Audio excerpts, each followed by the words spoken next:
Independent in thoughts and punk rock in life. It's the Chad Benson Show. Whether there are Muslims in the mosque in New Zealand, whether they're the worshipers in Charleston, South Carolina, at the AME Church several years ago, whether you're in Sutherland Springs at a Christian service, whether you're our friends at the Tree of Life Synagogue or now in Pittsburgh and now in California, we condemn, and I'm glad that the president, as the leader of this country, is out there condemning unequivocally hate crimes. He called it a hate crime before I think the officials had in California. And we have to condemn hate in all of its forms. But particularly, I think there's something particularly onerous about being gunned down in your place of worship, regardless of your faith. Oh, it's not enough. It's not enough. You have single-handedly caused this. Your administration has single-handedly caused all of these things, period. It is your fault.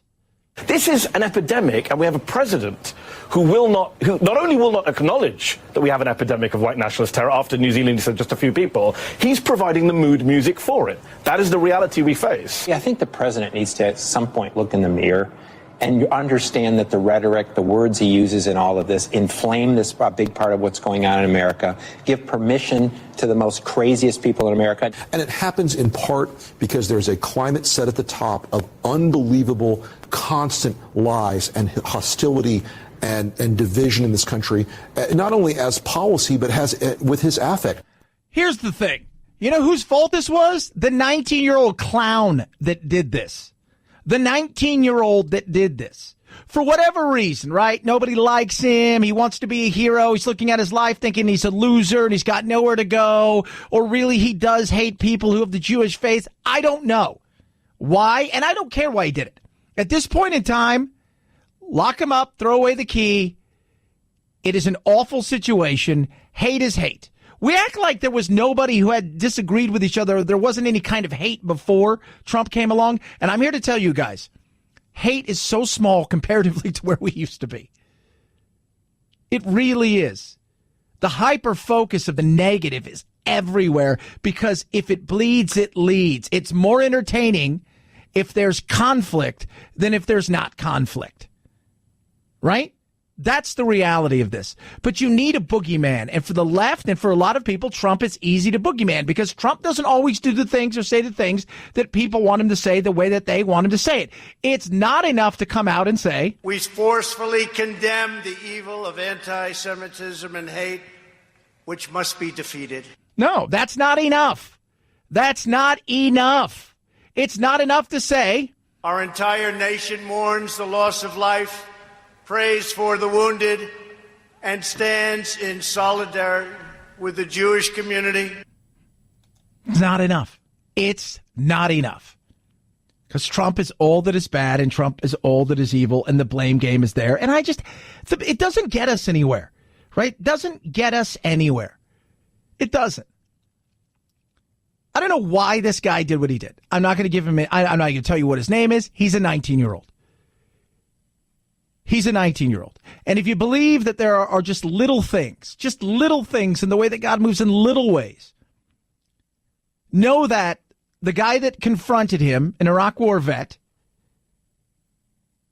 originally confronted him, normally sits in the front. This time he sat in the back. He's never done that before. Doesn't know why he did it. Just did.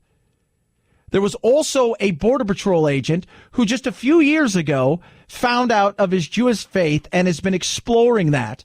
And when he comes, he drives from El Centro to San Diego. It's about you're looking at a probably hour and a half drive. So he makes that drive down there. And the rabbi told him, hey, when you come, make sure you bring a gun. Because it's nice to know that there's somebody in here as a just-in-case policy. And guess what? He had his gun. Crazy, right? Just crazy. But what we focus on is this is all Trump's fault. Everything here is Trump's fault. The blame game. And both sides do it. Let me tell you something, right? When somebody goes crazy, badass crazy and kills a bunch of people, what does everybody do? We want to find out the color of their skin, the affiliation of their politics, no matter what it is, whether they're independent or a Republican or a Democrat or a nothing or just a wacko. We need to find out because it used to be we wanted to solve the problem, hopefully down the road. Is there something wrong with this person? Was there something mentally deranged? Now we want to be able to point at each other and go, ha, look, this is your fault because of your rhetoric. Trump is so obviously anti-Semitic, and that was never more truthful and shown than when he spoke to the rabbi. Listen to what he said. As I was in my house, I received a personal phone call from our President Donald Trump. I was amazed to answer the phone and say the Secretary of the White House is calling, and he spent close to 10-15 minutes with me on the phone. And it's the first time I have ever spoken to a President of the United States of America. He shared with me condolences on behalf of the United States of America, and we spoke about the moment of silence. And he spoke about his love of peace and Judaism and Israel, and he was just so comforting that I'm really grateful to our president for taking the time and making that effort to share with us his comfort and consolation. Oh, you're such a liar. It's just crazy. I don't think Ilhan Omar or Tlaib or AOC is responsible for when wacky people do wacky things. Remember the whole congressional baseball game, the guy that went out there who was a Bernie bro that did what he did. And I don't think Bernie Sanders, was in any way, shape, or form responsible. Well, it starts at the top.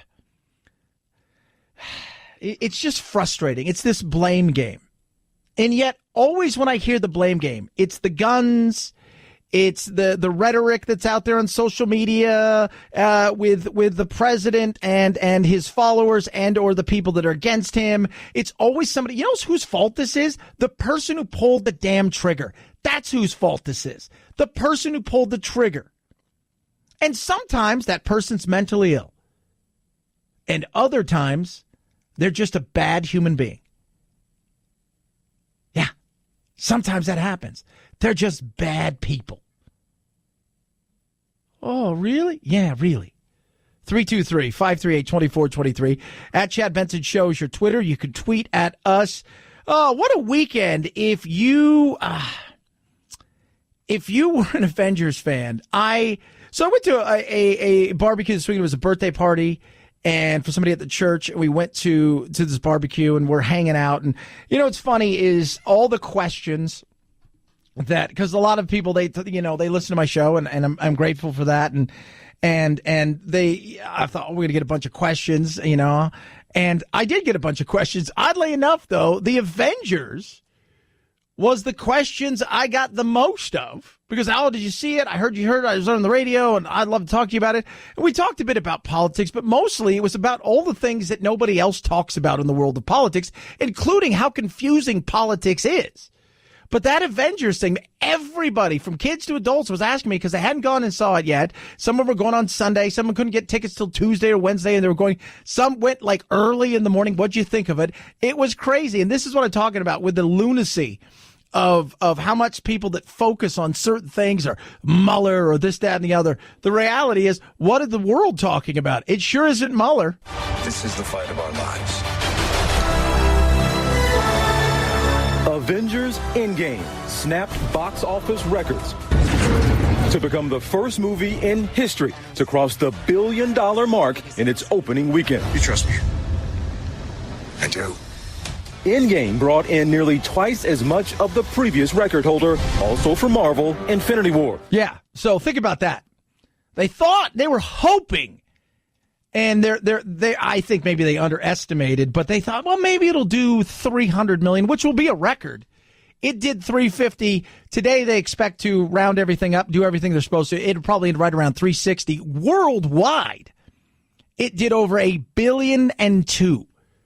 Think about that for a second. $1.2 billion already globally is massive. That's an experience. And here's the thing that's so interesting about this is the world experienced it all at once, right?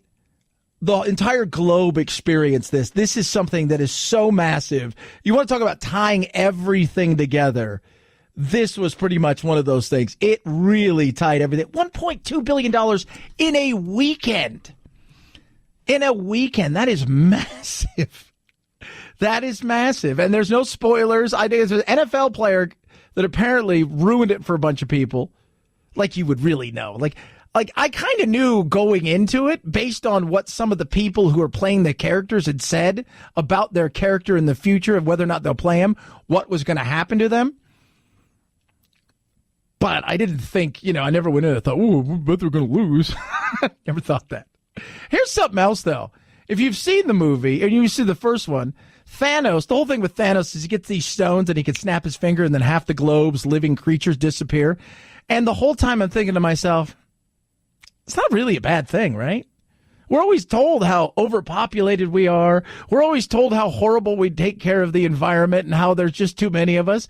Is it really a bad thing? Because it doesn't. When you see Thanos, you think, well, he's not doing it because he hates people. He's just thinking, we're overpopulated. He's trying to give everybody a new shot. So the people that live get this new opportunity. So maybe it's not a bad thing. 323-538-2423 at Chad Benson Show is your Twitter. You can tweet at us. Hope you're doing well. A decade ago, this company was founded to take on the left-leaning Goliath that is ARP.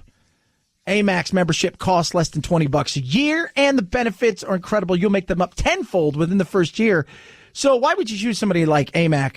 I'll tell you why. First of all, you look at Medicare and Medicaid. You look at Medicare and Social Security. You realize it's running out. Yet they're fighting to make it solvent. Right? You look at common sense immigration reform, not just open borders, and you say to yourself, well, what are these guys about? They're trying to make common sense immigration reform happen.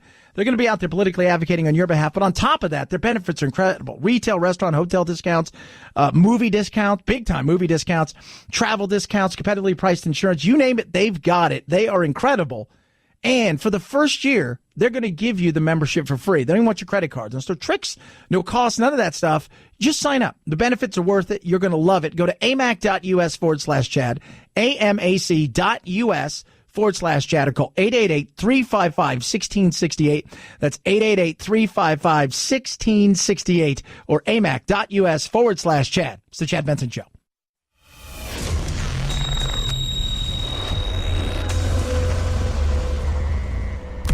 Deep states? No. Deep doo-doo? Yeah.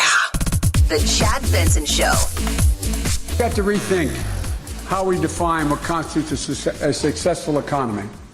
It's not enough for the stock market to rise. That's not a bad thing, but it's just not enough. Workers feel powerless and too often humiliated. Biden in Pennsylvania. I'm going to tell you guys this right now. So Biden's out there, and his first place today where he goes is Pennsylvania. Smart move. Look, there's a few states: Ohio, Wisconsin, Pennsylvania, Florida. You focus on those 4 states. That's what's going to get it done. Kind of everything else is going to fall into place where it falls. You know where California's going. You probably know where Texas is going. New York's going the same place. Certain places that are going to be, Arizona may be up for grabs, maybe not. But the reality is there's a few states, Michigan, these places you got to come hard. Places that, quite frankly, I don't even know if Hillary knew they existed. She's like, wait, what? What's this Michigan I hear about? Is this a real place? Are you sure it's not in Game of Thrones? Because it feels like a Game of Thrones place. It's not. It's not. Wisconsin? Never heard of it. Oh, they make cheese there. Yeah. So he's there, and he's doing his thing. And, look, the system, and he talks about this. And I will tell you guys, I've had many a good debate with people about what workers want and what they think they deserve. And the way I've always looked at it is if you want to better yourself, that's how you're going to make more money. In a great economy, you usually have options. Options meaning if I'm not getting what I want here, I can go across the street or I can start my own business. And everybody's like, no, that's not what you should do. You should be able to demand from your boss, from the owners of your company, whatever it is that you want, which is not the reality of the world. I'm not saying the system doesn't have its flaws. I think we all know it does. But as an owner of a business, I will tell you, I'm looking to do the best I possibly can. Not cutting corners, but definitely looking for some people that can put some skin in the game and that with that be rewarded for it. But at the same time, I'm also not going to be ripped off.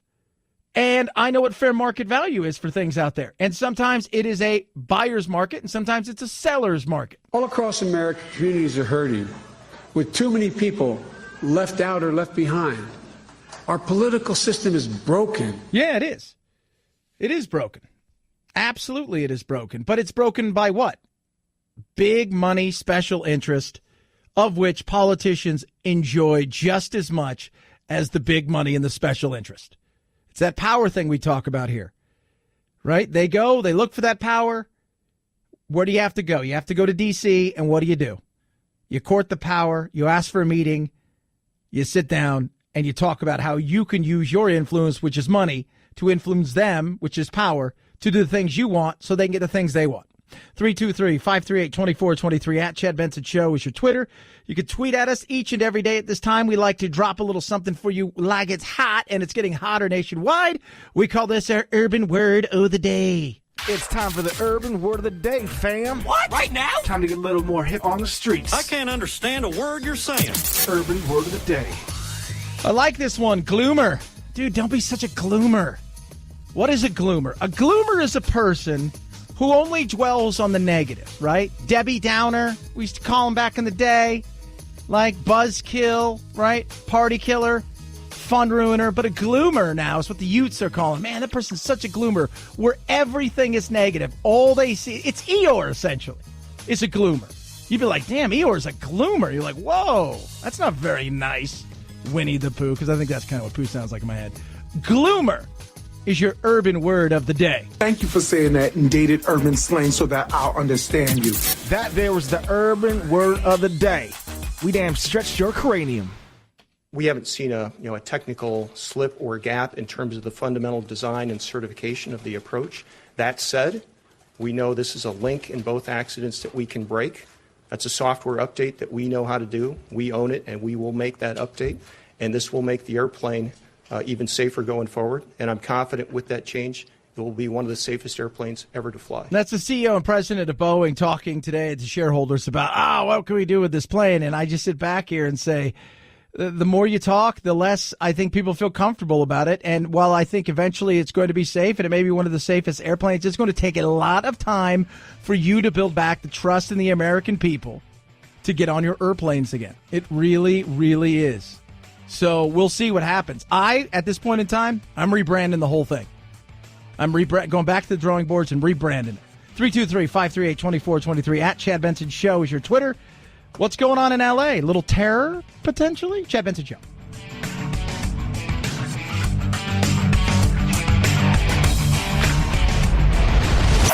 The Chad Benson Show.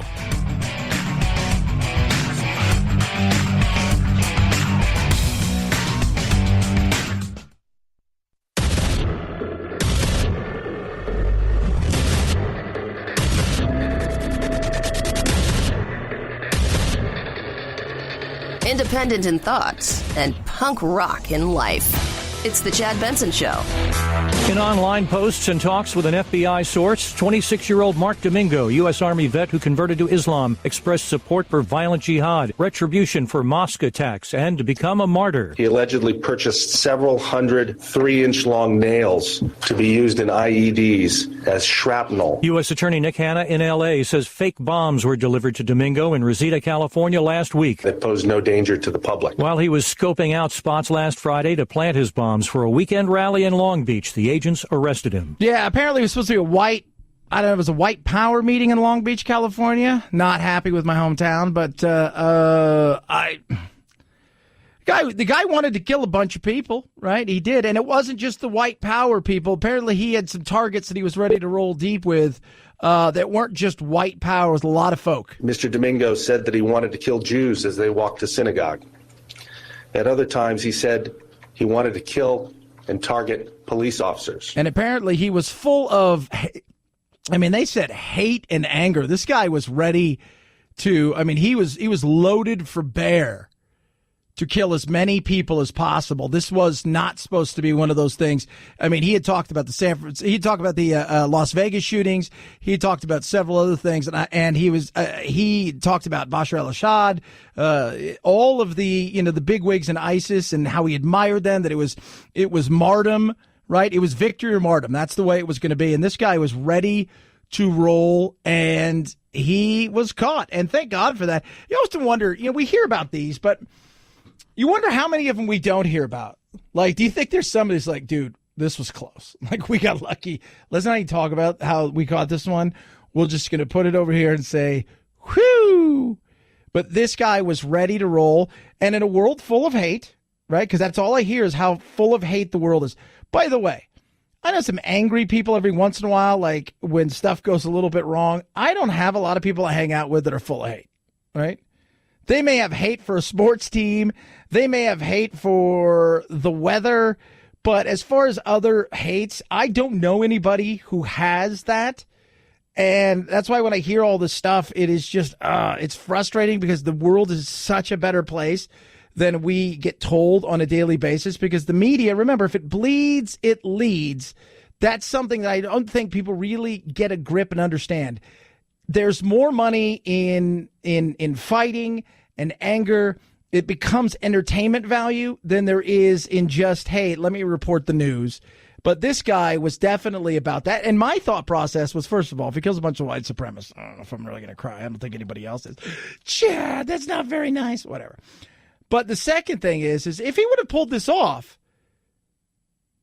what would have happened? We'd have gotten to a world of everybody pointing fingers at each other, right? This is your bad person, and you're a bad person, and you're a bad person, rather than just say, okay, what caused this guy to get to this point? And judging by it, he was angry about what happened and has been happening to what he saw as Muslims being killed around the globe, and especially what took place, because I guess he streamed the killings in New Zealand, and he was ready to go. And it was close that they got to him in time, in the sense that they were the ones who were kind of pushing him in the direction of making sure he had the quote-unquote bombs and all of this stuff that didn't work. Could you imagine if it did? 323-538-2423. At Chad Benson Show is your Twitter. You could tweet at us. Rod Rosenstein, he's done. He's out. He's like, I'm done. I'm out. It's time for me to go make some money. Huh? Start pulling down some of that cabbage. He's going to be leaving May 11th. Not a surprise. A lot of people thought he was going to step down in March, but he stayed all the way through the entire investigation with old William Barr. And in the letter to Trump, Rosenstein echoed two of Trump's signature phrases. They said, writing that he helped the staff and department officials with devoting the values that make America great, and adding that we will always put America first. Some of the other things he talked about was, we enforce the law without fear or favor because credible evidence is not partisan and truth is not determined by opinion polls. And on Friday, he gave a speech. I think it was Thursday or Friday. He gave a speech last week where, well, he's been critical at times of Trump. He's been a little bit quieter, but he was definitely very critical of the Obama administration when it came to the entire Russia, knowing full well that you guys, he was critical of Obama. He was critical of the FBI and James Comey. He was critical of former AG, across the board on, wait a minute here. You knew all of these things were going on. You knew that they were trying to get into our election and really do damage outside of what we consider essentially the normal hacking and trying to do some stuff. They were putting a concerted effort into it, and you really didn't do anything. It was almost like, kind of like Fast and Furious. We'll just see what happens. We'll just see. And a lot of that has to do with the fact because they still thought she was going to win. That was it. They thought she was going to win. And none of this stuff would be out there. None of it would. It would have just gone by the wayside and nobody would have paid any attention to it. Just zip. 323-538-2423. At Chad Benson Show is your Twitter. You can tweet at us. Speaking of the bar, recess is over and Congress is back in session for a 4-week work period. So good at recess. Members return to a busy agenda consisting of a range of issues from billions of dollars in disaster relief to health care. It's also the first time since the release of Robert Mueller's redacted report that members will be back on Capitol Hill, an issue likely to dominate the session as congressional Democrats prepare to hear from Attorney General William Barr. But this morning, the AG's anticipated testimony on the Hill remains in doubt because of a dispute over the questioning format. Yeah, Barr, I think, is just going to say, you know what, come get me. Let's see what we can do here. Let's see. You want to play the game? I'll play the game with you guys. So we'll see if he does this or not. But here's the thing. So this weekend I'm at a barbecue, having a good time. And I'm not a real, like, a whole bunch of people person, but I went to a barbecue, and we had a good time. We were hanging out, and people were talking to me about all of this stuff. Nobody brought up, like, I would throw some stuff out there to see if anybody would kind of bite, because they would ask me questions about, just healthcare and, why is this so expensive? Why is gas going up? Like, things that, like, the average person would be talking about. But we talk more about the Avengers and the football draft than most things. But nobody seemed to care. I think the average person just, no matter how much the Democrats want to play the game, they just don't seem to care. And I don't think people understand that.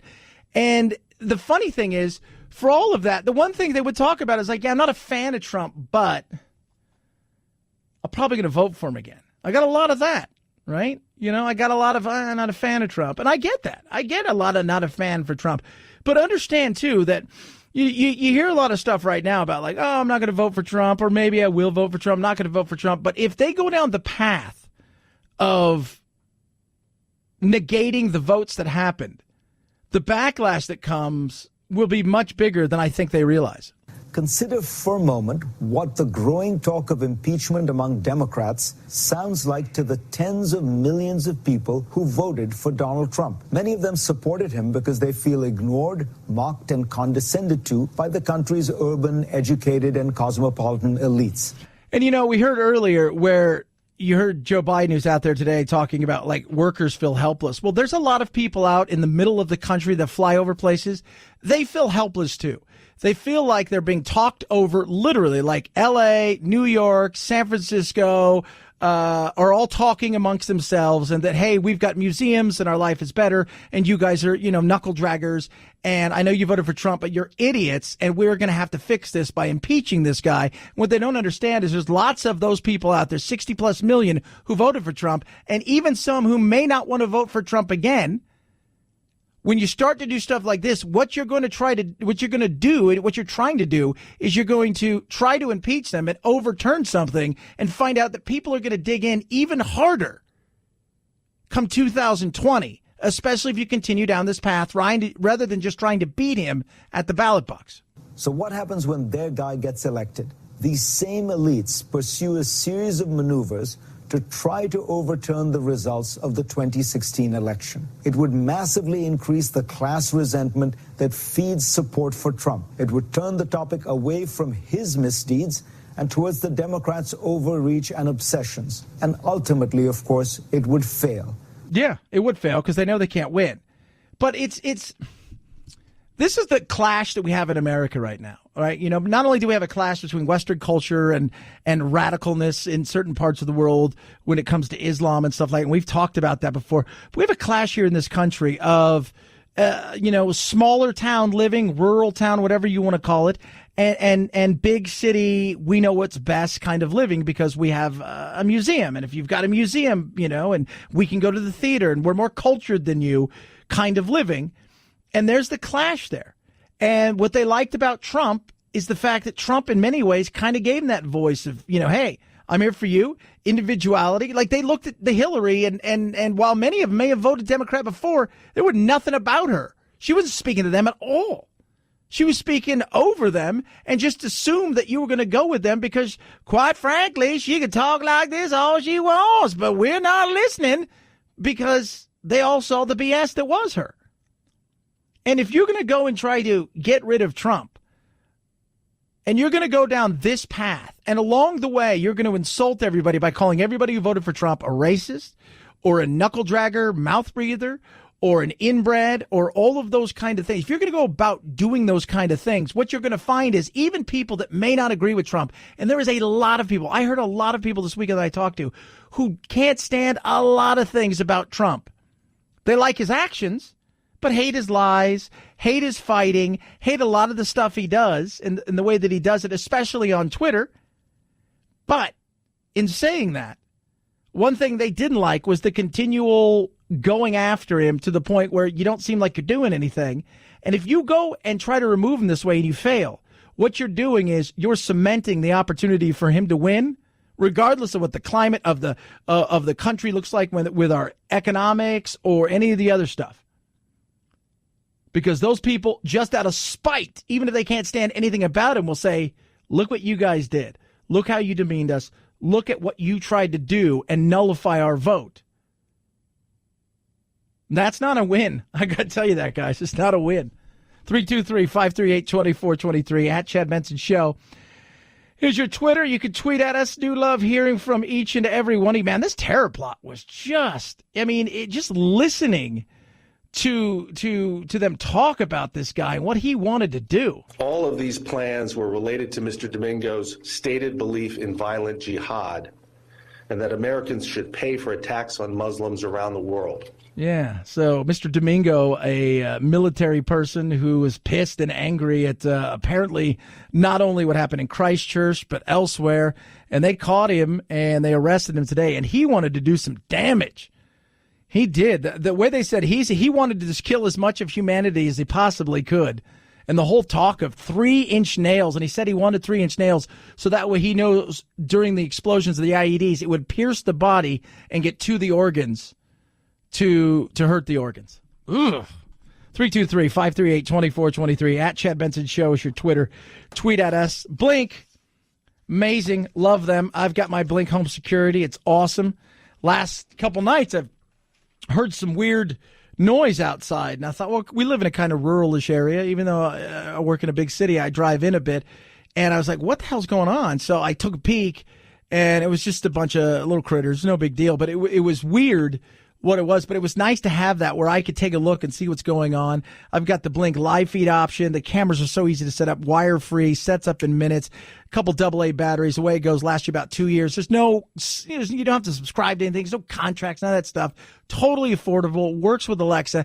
Get yours today. You're going to love it. They're going to take care of you in amazing ways. You're going to be able to monitor what's going on outside your house. Also what's going on inside your house. You can protect your homes, your loved ones, and the things that you work so hard for. Blink camera systems. Simple and quick to install, very affordable, and a brilliant way to monitor your package deliveries.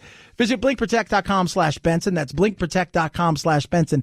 Blinkprotect.com/Benson. Blink is an Amazon company. It's the Chad Benson Show.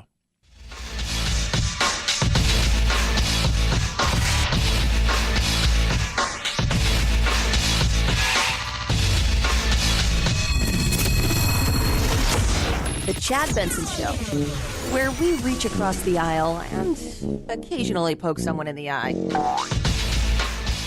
John Singleton stunned the world with his first film, 1991's Boys in the Hood. Can we have one night where there ain't no fight, nobody gets shot? The movie about gang violence in South LA was personal to Singleton. It's where he grew up, and it scored him 2 Oscar nominations for Best Director and Best Original Screenplay. At 24, he was the youngest ever nominee in both categories, and he blazed a trail as the first African-American nominated for Best Director. Soon after, he directed videos for Michael Jackson, blockbuster movies, and some critically acclaimed television, including episodes of FX's O.J. Simpson trial series. Survived by his 7 children, John Singleton was 51. Yeah, man, I loved Boys in the Hood. What a powerful movie.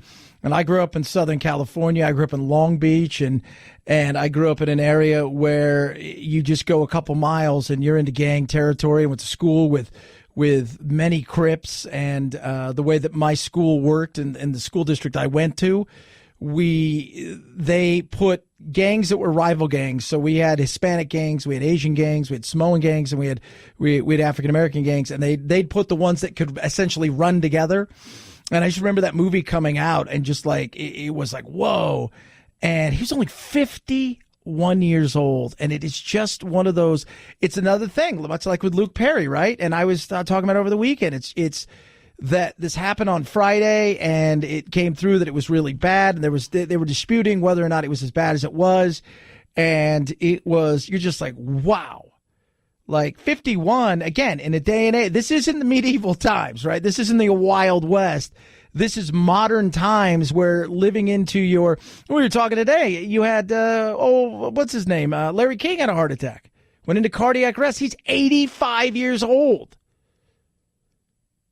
Still going, right? Still doing some things here and there. And you look at somebody like John Singleton, he's like, wow, you potentially had another 30 plus years ahead of you. Good ones. So sad, sad, sad. 323-538-2423. At Chad Benson Show is your Twitter. You can tweet at us. Love hearing from every single one of you. Joe Biden out there doing his thing today, trying to get people excited about the Biden experience. The first is to restore the soul of the nation. And the second is to rebuild the backbone of this nation. And the third is to unify this nation. We always do better when we act as one America. But you're not. In this day of tribalism, you're not going to have that because you're going to, and it has very, anymore it has very little to do with the politics of the politics. Right? A lot of times we're trying to go to the same places. There's a few things we really differ with. A lot of it is just social issues in a lot of way, whether it's gay marriage or, so some of these are just social issues when it comes to a woman's right to choose, and that it becomes so political and polarizing. And yeah, I mean, we're all trying to get to the same place, right? We'd all like to have some success in our life, whether it be both financially and family-wise. I think we'd all like to get to the point where we see this country in a much better position as far as us coming together. But the reality is, in this tribalism, you're not going to get that. There's going to be a portion of this country that is not going to like your side of an argument, and they're never going to vote for you, and vice versa. And to find somebody who can at least bridge 10% on each side would be a huge win. A huge win. But I don't see it happening in this next election. 323-538-2423 at Chad Benson Show is your Twitter. You can tweet at us. Love talking to you guys. Check out the podcast. That's where we do podcasting things. You can go there, just grab that there podcast at thechadshow.com. And you can go check us out on Instagram as well at Chad Benson Show. It is that there aforementioned Chad Benson Show.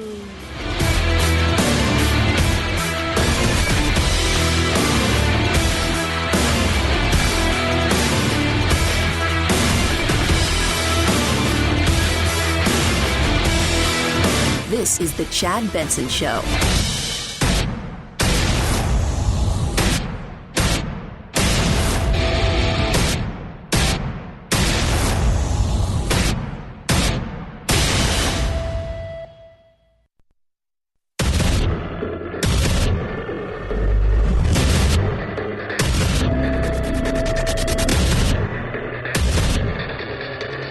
Independent in thoughts and punk rock in life. It's the Chad Benson Show.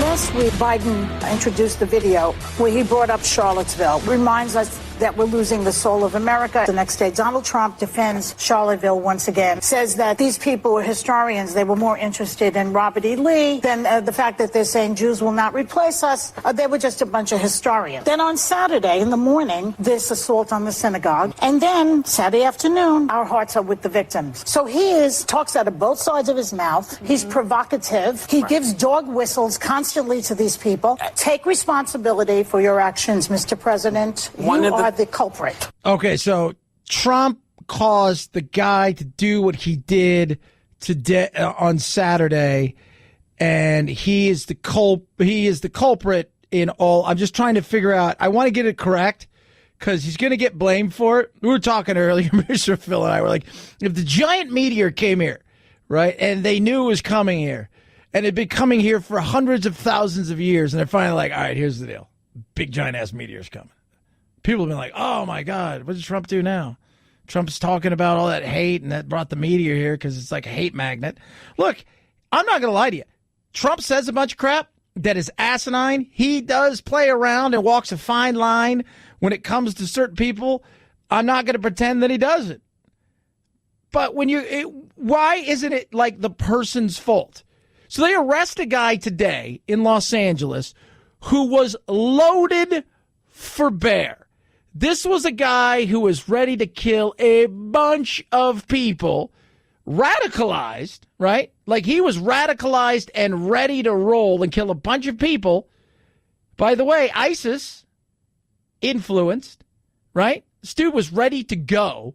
And I'm sure at some point in time, it's going to be Trump's fault. By the way, just because he's radicalized by ISIS and he converted to Islam, I do not look over and go, it's Ilhan Omar's fault that this guy was going to do what he did, right?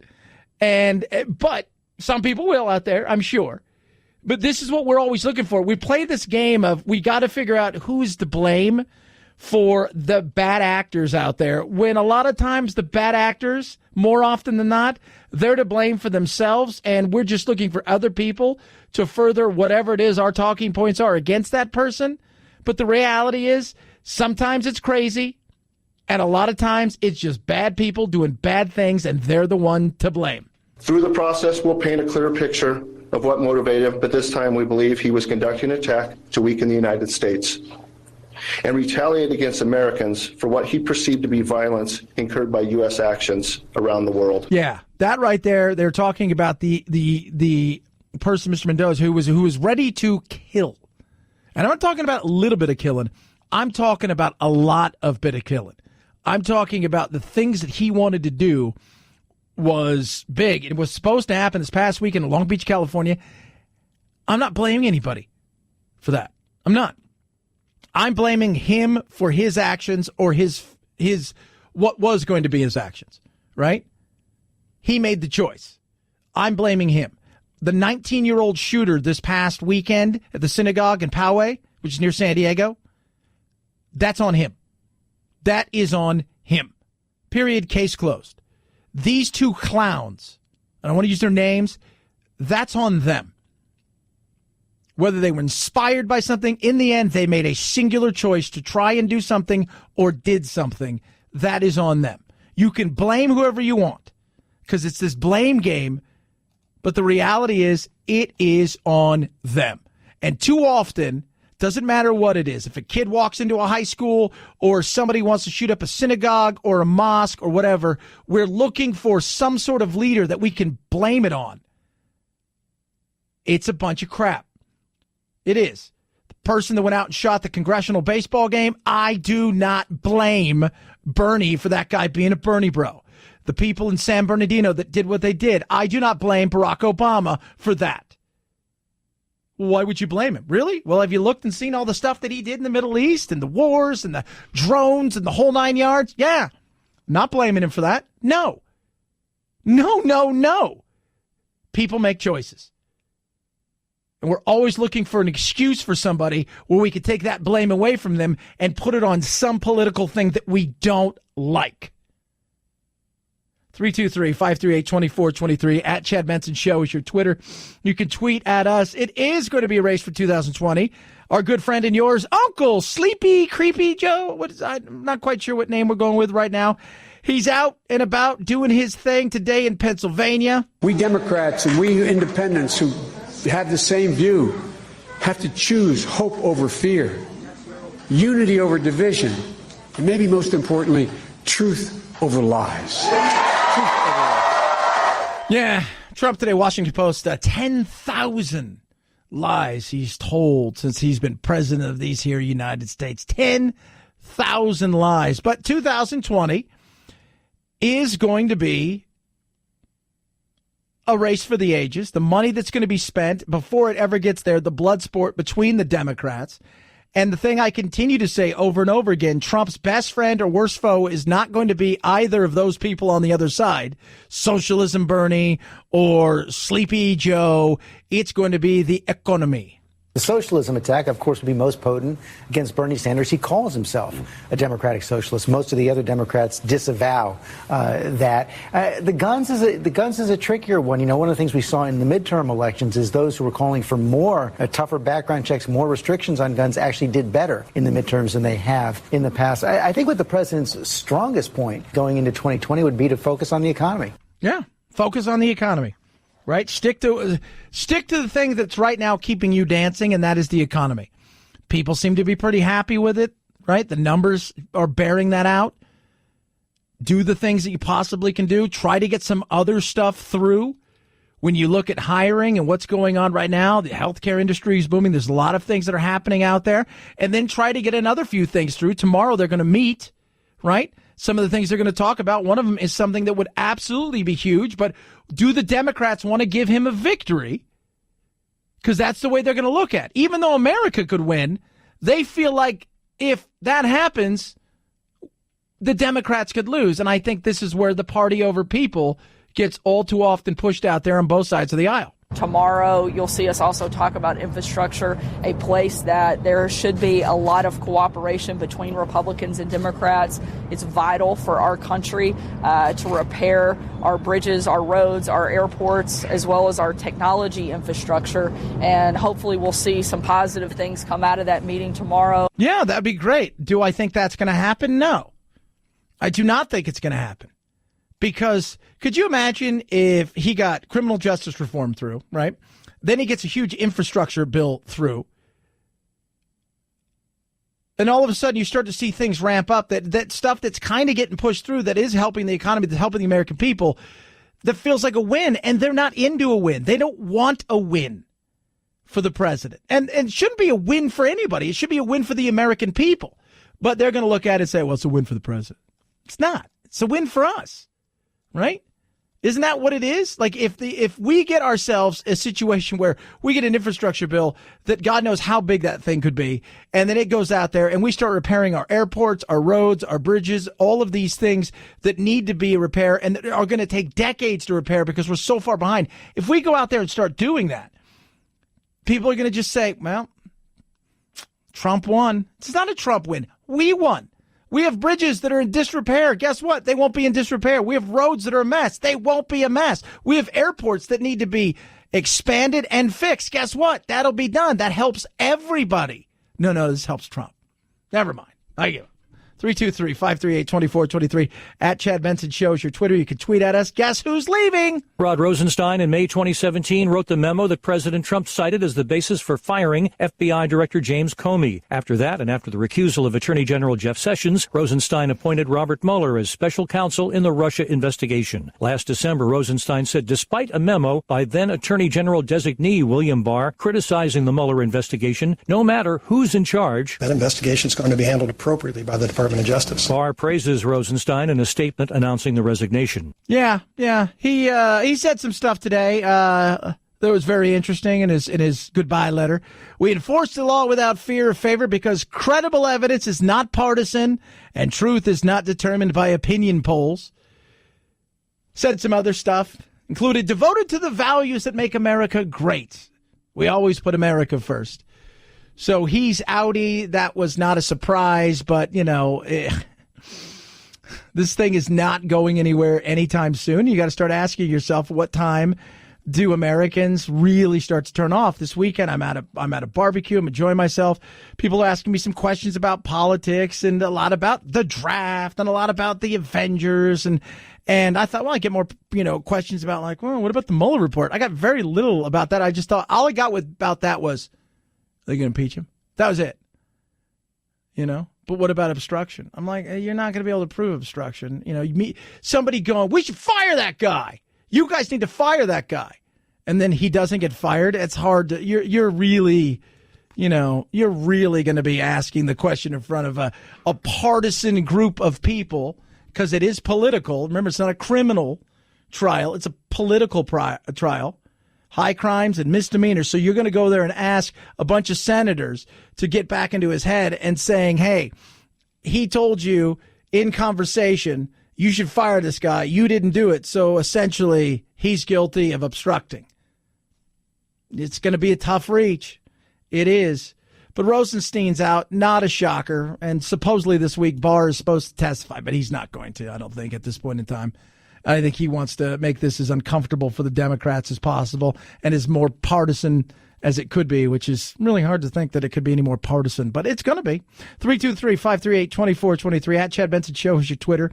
Coming up at the bottom of the hour, the Simpsons take a good swipe at the old American health care and a bunch of other things. It's very interesting. We'll talk about that as well as the measles and the Brady Bunch. 323-538-2423 at Chad Benson Show is your Twitter. It's the Chad Benson Show.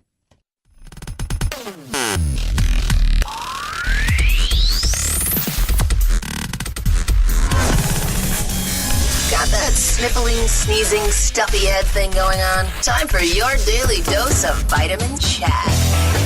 This primary to me is not about policy. It's about beating Trump. Period. That's it. End of story. We need to nominate someone that is going to beat Trump and bring honesty and integrity and dignity and truth back to the United States of America. Yeah, truth. Maybe Batman. That's Alyssa Milano. She's trying to tell everybody who's the boss. empathy, compassion, all these things that I want to teach my children growing up in this great country. We need someone that's going to represent that to the best of their ability and fight Trump. It's not about who's going to make the best president. It's really about who's going to beat this man, this horrible, horrible president. Okay, shouldn't it be, by the way, the next time somebody says Trump's a Nazi and all of these kind of things, remember that people could go on television and say all these horrible things about him. Well, yeah, he's horrible. He's a horrible man. He's the worst human being on earth. He's a Nazi. He's all these things. Where you couldn't have done that, right? In Germany, like 1936, you're like, hey, you're the worst. Wasn't going to happen. All right? Just want to point that out. Right? And when you say, I just want somebody who's empathetic, I don't care if they're a good politician. No, what I want is who's the best person for the job, whose actions will get things done for the people, not the party. That's it. That's it. That's all I care about. I don't care about a lot of the other crap because it's all crap shows. That's it. You know, this TV behind me that has a bunch of shows on. I don't watch any of them. I have them on just every once in a while, look and see if there's something that is flashing, and it's derangement syndrome across the board. Because that's all it's about anymore. It's about the entertainment factor as much as about the competency of anything. Well, he's not very competent. I want competent. Shouldn't you want competent? Or is it only about your party? Right? It's not about politics. There's a lot of people out there saying it's not about politics. It's only about somebody who can beat him. Ugh. Just show me somebody who's competent. Beat him at the ballot box with better ideas. Beat him at the ballot box with things that you think that you can resonate with the American people. And then if you do those things, don't just talk about it.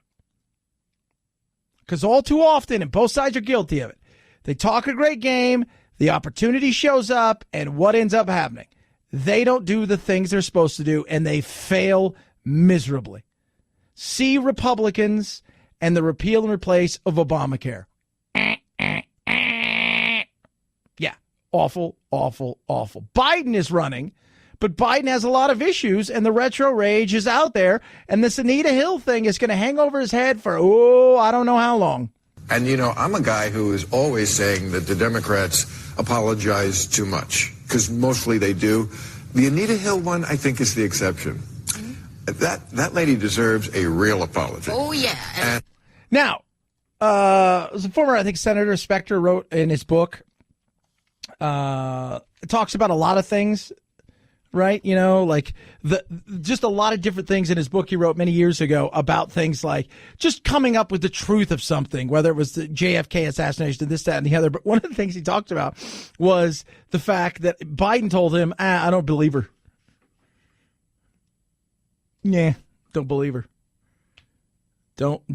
There's just something about her in their open statement. I just don't believe her.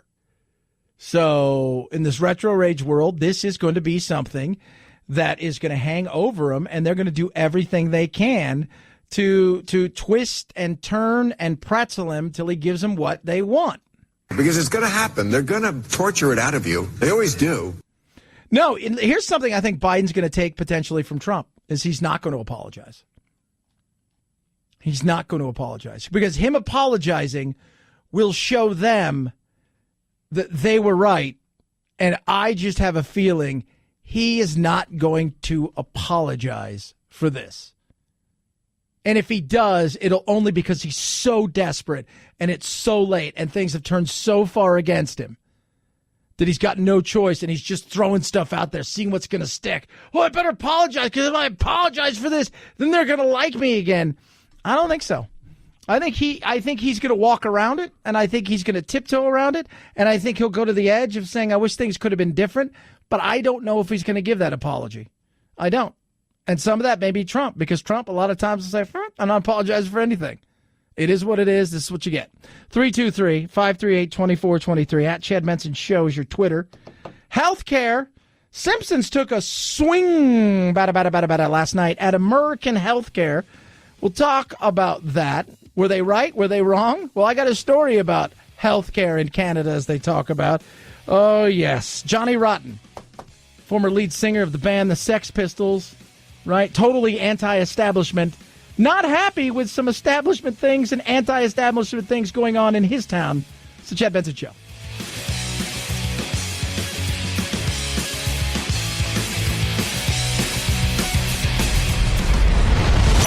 The Chad Benson Show.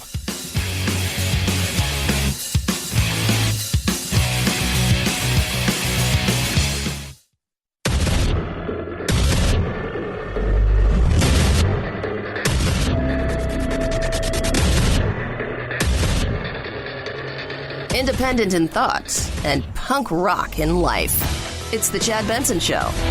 Healthcare was the top issue in the 2018 midterm elections, and it's likely to be just as important in 2020. And that may cause problems for President Trump's bid for re-election. He says it'll be a great campaign issue for him and Republicans, but a new ABC News Washington Post poll finds that Americans by a 17-point margin say his handling of healthcare makes them more likely to oppose than support him for a second term. Yeah, there's an issue there. And over the weekends, I go to this barbecue and everybody, you know, I'm blessed at what I get to do. And people want to talk to me. A lot of people, to go to church. Hey, I listen to your show. And I appreciate that. And it was fun. And we're hanging out talking. And a lot of it was about the Avengers, right? They're like, what'd you think of it and stuff? But then everything usually turns to, they've got a question for me, just like, you know, for like politics. I'm like, oh, okay. And healthcare was a huge issue. Like, why couldn't Trump fix it? And I tried to explain to people, because I don't think people understand politics and how it works and the politicking of politicking. And these are people who all vote. They're all sharp people. Nobody there was a ding dong, right? There wasn't any, you know, knuckle draggers. Well, there might be a few, but not everybody there was.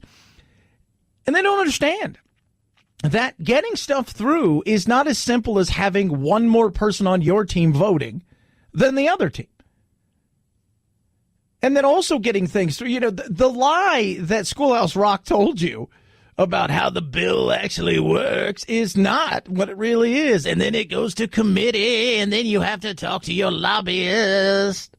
And then your lobbyist tells you yay or nay, and then somebody else has a hand in writing the bill. And then we can always filibuster, and then eventually it dies. It's the way it really works. And they were shocked. They thought it was a snap of the fingers, a la Thanos, that everything would change. It just doesn't work that way. It doesn't. And the Republicans dropped the ball, and they failed in a major way. They failed in a huge way at getting anything done. And their big promise, they failed on. They got taxes done. But, I mean, you know, it is what it is. I mean, I thought they went a little far with some of the taxes. I think they could have done better. But the reality is they didn't do what they said they were going to do. And now we have an issue that isn't going to look good for the president. Now, the economy is still going to be the issue, I think, as we head forward. But, and I will tell you, a stagnant economy is going to hurt the president, right? A crashing economy, especially if Bernie is out there, is probably really going to hurt them more than it will the president. But a stagnant economy is the thing that they need to worry about more than anything else. But healthcare is something that's big because healthcare cuts into your life. The cost of healthcare, the cost, not only the insurance, the premiums, the when you go and you get a prescription filled, all of these things eat into your day-to-day life. And you know it, and I know it, and everybody knows it. And then you've got another group of people on the left who are promising free. And last night, the Simpsons took a big shot at America in general and healthcare. Miss Simpson, you're a very lucky lady. Oh, sweetie, thank God, thank God. Your daughter's fine, but I recommend a 5-day stay. Of course. We'll take out a third mortgage. Sir, you're in Canada now, where your health care is free! Free healthcare. Why can't America do that? Well, just to let you know, if you get hurt in Canada, it's not free. 2 years ago, my brother got a really bad cut playing hockey up in Canada. And when they took him to the hospital, they called my mom and they said, yeah, it'll be $5,000 cash. And they said, but your best bet is just to take him over to Detroit, which they did. They drove right across to Detroit, and they charged him nothing in Detroit, by the way. They sewed my brother up with his bad cut on his eye, and they didn't charge him a thing. And they said, what do we owe you? They said, just get before, because it was a really bad, dangerous hospital. Just get out, just go, don't worry about it. was very scary. But they wanted about, like, I think my mom said it was like $4,800 to be wired before they would do anything. So it wasn't free for Americans. So let's just throw that out there. Secondly, you and I both know it's not free. Somebody has to pay for it. This whole thought process, and it's like everything else, right? It all sounds great. If I was to tell you, you get free health care, you'd be excited, right? So yeah, I'm super excited. But then if I go, okay, here's how free health care works.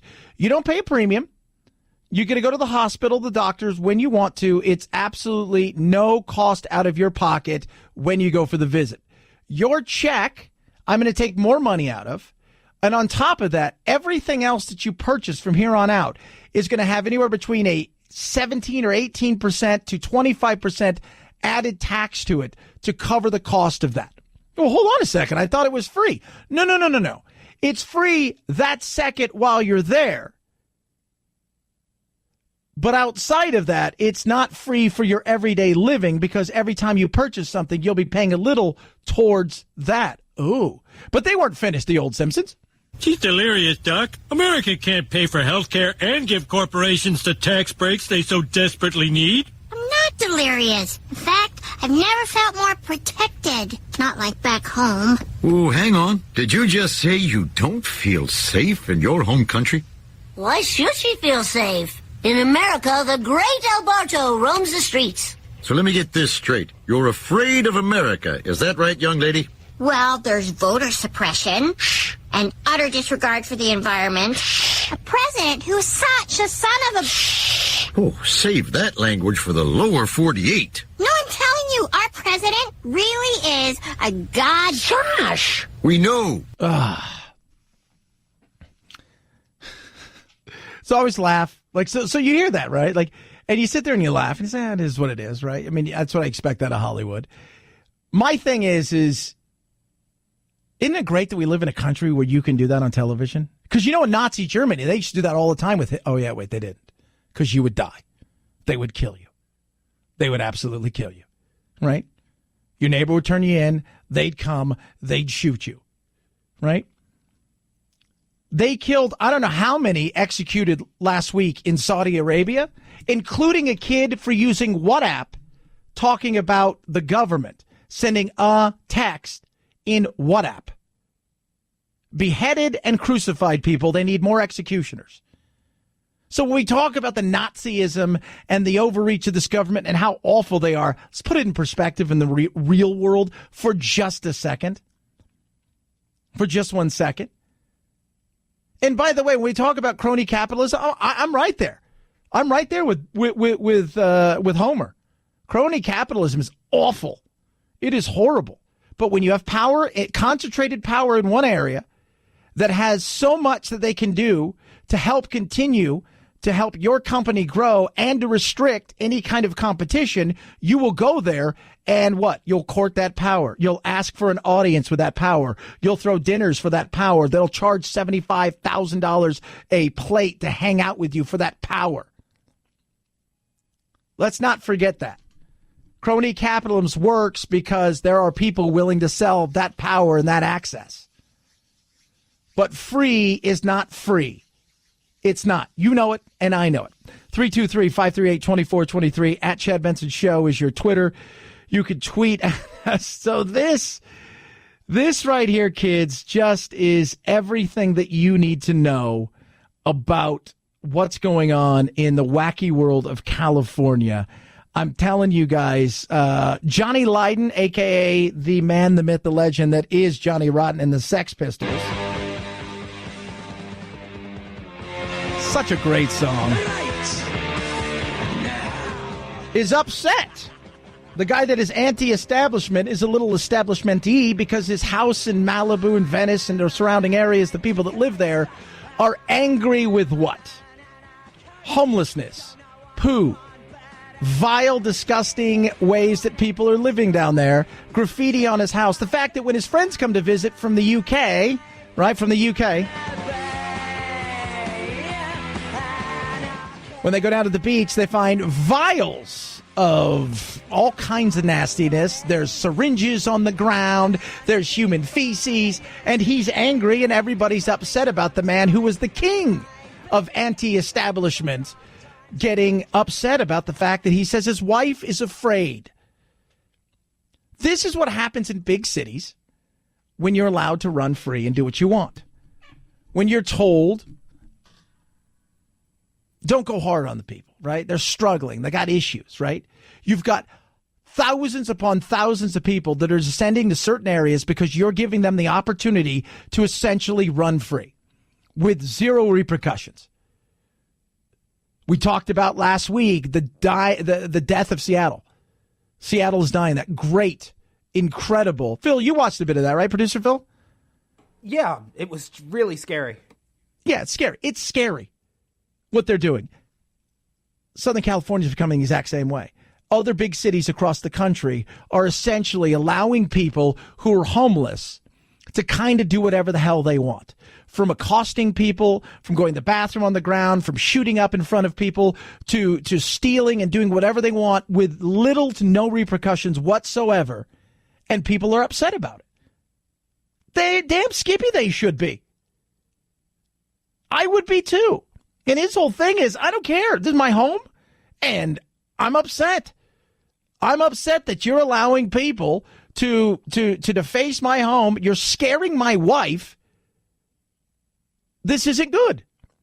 And people, of course, the backlash. Oh, my God, how dare. Because it's one of those things that makes you laugh. And this is a perfect example of Trump joking about the fact that the whole, like, we're going to send people to sanctuary cities is it's all fine and dandy as long as it doesn't affect you. Right? If it doesn't affect you, it's no big deal.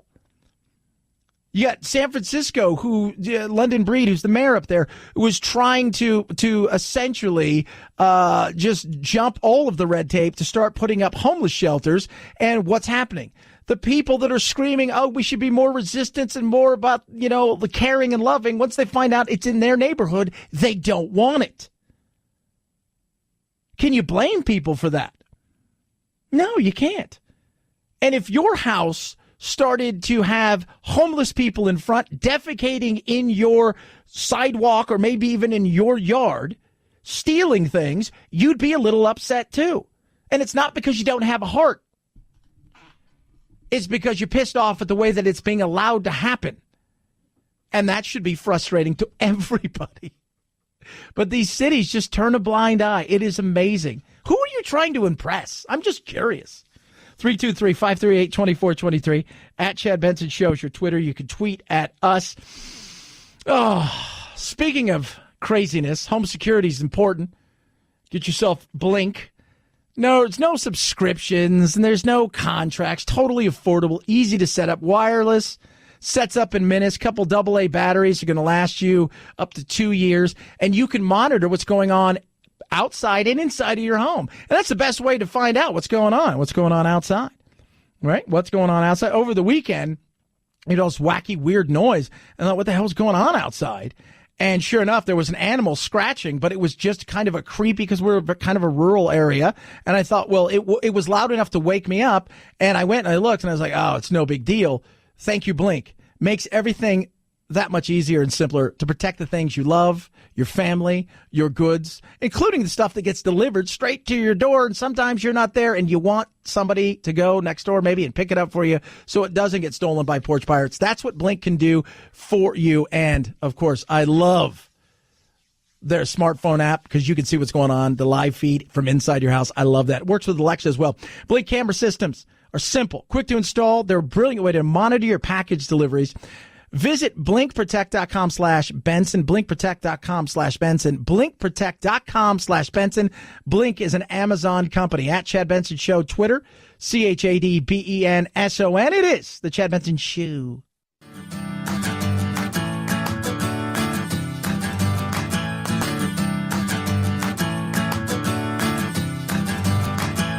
Running with scissors sounds great compared to this. Say woo!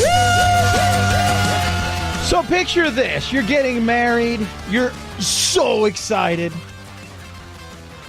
Your husband's heading to Vegas, right? The soon-to-be. Him and his buddies are going to go party in Vegas, right? It's the Bachelor weekend. You and your friends, we're going to Nashville, baby. This is the place to be. This is it, right? It's Music City, and this is where the girls are going now. This is the big thing, except for last week. The sound of bachelorettes in Nashville. It's a sound we all know well, but this weekend, this is turning to this. As the NFL closes streets, pushes pedal taverns off Broadway, and brings in hundreds of thousands of football fans infiltrating bachelorette party headquarters. And it just changes, like, the crowd, like, what you're here for. Like, I don't want to hang out with a bunch of football guys. Nope. Like, I'm good. I already have to watch football on Sundays. I don't need to see any more of that. They don't want to hang out with you either, by the way. Just to let you know. They don't want to hang out. They're there to have fun and root their team on. By the way, to give you just a snapshot of how big it was last week in Nashville. You ready for this? 600,000 people showed up for the draft. That is massive. Probably bigger than what shows up for the Super Bowl at any given time. So 600,000 people showed up. But these people are all bummed because here's these women, and they're all excited, like, oh, man, we're going to go party. And they show up, and all of a sudden, all of the areas like Belmont and all the streets that they want to go down, it's closed off. It's been taken over by TV cameras and ESPN and Fox and the NFL Network and all of this stuff. And people are it's a zoo, and the things that they want to do are pushed way to the side. And did you realize that the NFL draft was going to be here? No idea. Like, mind blown when we landed. Blown? No idea. And I think my dad's very disappointed in me that I didn't know. When did they start planning the draft? Because I feel like I just found out about this. I found out 3 days ago, and it made me want to cry. Yeah, she found out and told me a few months ago, and I said, well, we already booked it. We're not changing it. So instead, they're coming up with plans. We have to fight people off. So we'll do it again. Yeah, so they're going out, and some of them are fighting them off. But then there's these two ladies, right? Like, you know, easy on the eyes. I'm not going to lie to you there.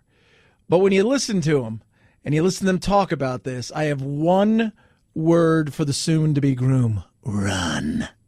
But in the end, the person that's going to pay for this is my husband when I refuse to watch football the entire season. Like, I'm talking no Super Bowl. No. Because you get married once. Yep. How often does the draft happen? Every freaking year. Every year. Putting a little damper on these ladies' one last fling before the ring. Like the worst. Yeah. Yeah. Run. Run. Just, you could feel for the guy already.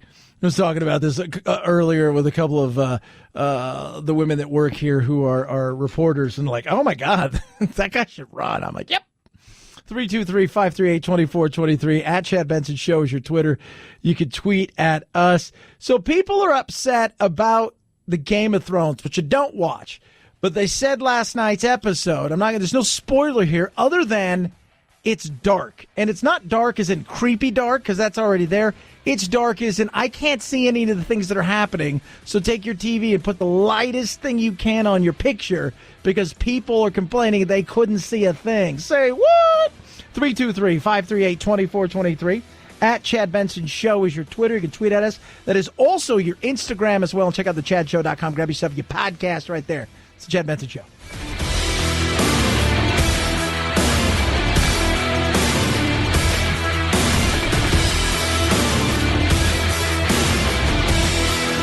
This is the Chad Benson Show.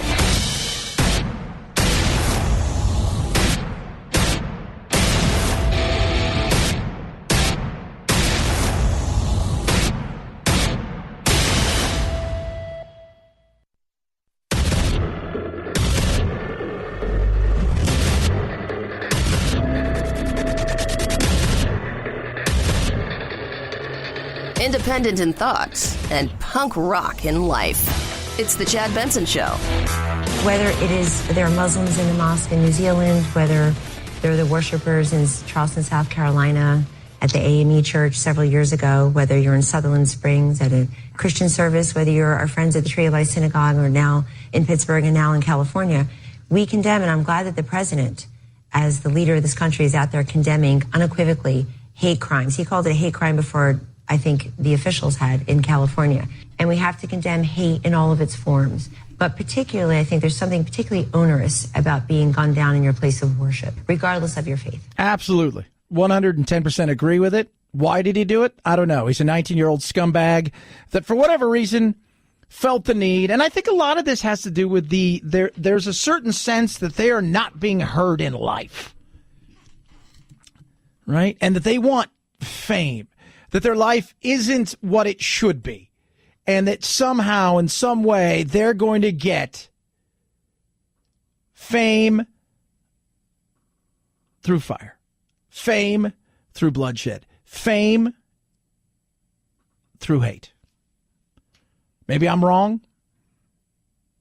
Some of it's mental illness. We know that. Some of it is they hate. But a lot of it is they just feel like their voice isn't being heard and they should be more in life than they are. So they take up their arms because they're going to get themselves heard. They're going to get their point across, and they go and do something like this, and it's awful and it's horrible and it's disgusting. And that's what took place over the weekend. 1 person dead, 3 people injured at a house of worship.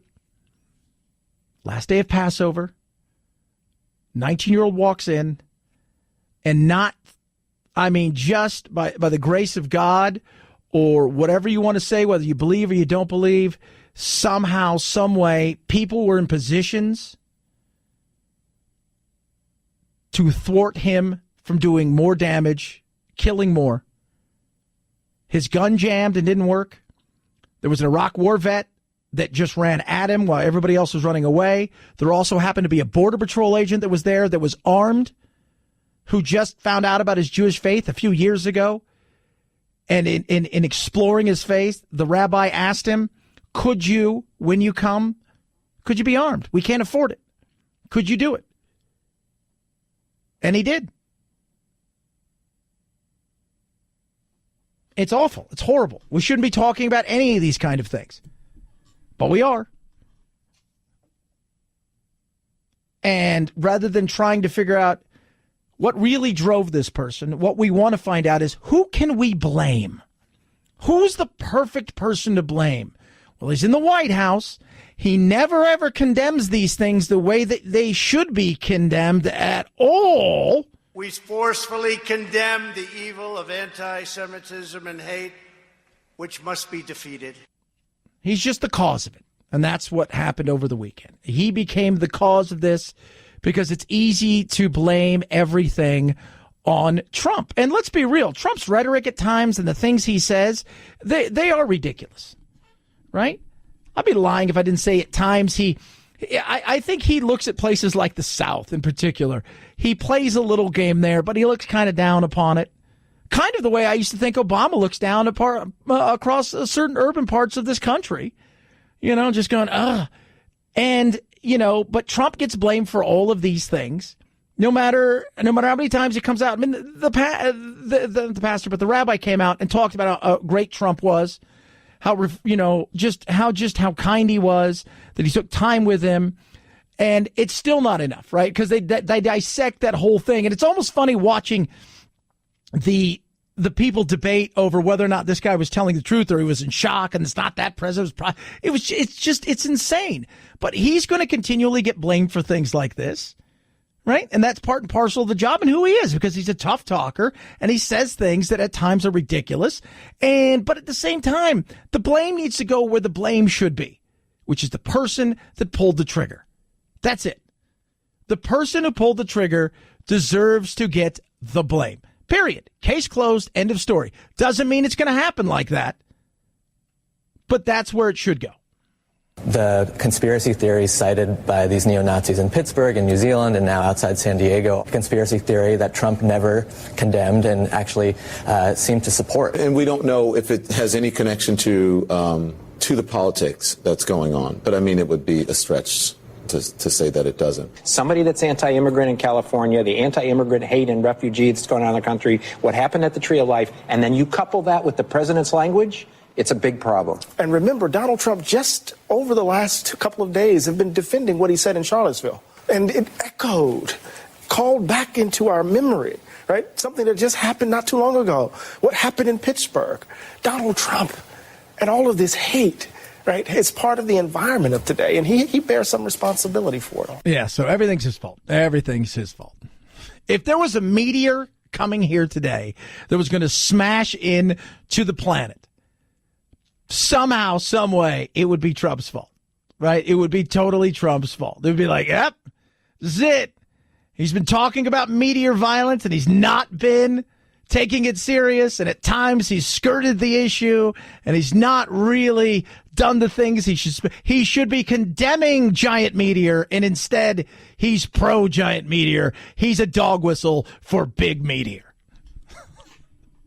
Speaking of that, NASA is doing, I don't know if you saw this, Phil, because you're a big nerd when it comes to space. They're doing kind of war games for what happens if we found out that it's coming and that it's going to be here in a few years, and how do we go about doing it, and how do we save and protect ourselves, and what do we start storing up? And they're going dark and doing real war games as if something's going on that we don't know about. I read a little bit about that. Oh my, how do we fix it? What do we do? I know we could go with the Armageddon jokes, right? Like, that's the thing we can go with, Armageddon, where you go there, and do we fly a ship? Do we ask for people who are willing to sacrifice themselves to fly a ship up there and land on giant meteor? And maybe I blow it up? I don't know. I mean, what do we do? I mean, at this point in time, it's possible, right? Like, at some point in time, it's happened before, it's going to happen again. But are we going to have better? Because the dinosaurs, they did not have a good plan. Their plan was just go about your day and hope it goes away. So that's not a good plan. So we'll find out. We'll find out what it's going to be, though. 323-538-2423 at Chad Benson Show is your Twitter.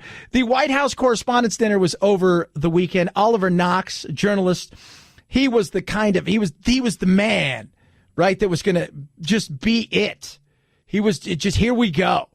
And listening to him, and knowing several journalists as I do, I sit there and laugh. The self-importance of said journalist. No president should get to pick and choose who covers him. On the president, this is not his dinner, it is ours. And it should stay ours. Woo! It's not his dinner, it's ours. Period. Case closed. End of story. February 2017 is when the president of the United States called us the enemies of the people. A few days later, I was driving my then 11-year-old son somewhere, probably soccer practice, when he burst into tears and asked me, is Donald Trump going to put you in prison? At the end of a family trip to Mexico, he mused that if the president tried to keep me out of the country, quote, at least Uncle Josh is a good lawyer and he'll get you home. I've had to tell my family not to touch packages on our stoop. I've had death threats. Too many of us have. It shouldn't need to be said in a room full of people who understand the power of words, but fake news and enemies of the people are not pet names, punchlines, or presidential. Wow. Thought it was supposed to be funny. Isn't that what it's all about? Well, it's not funny because everybody's death threats.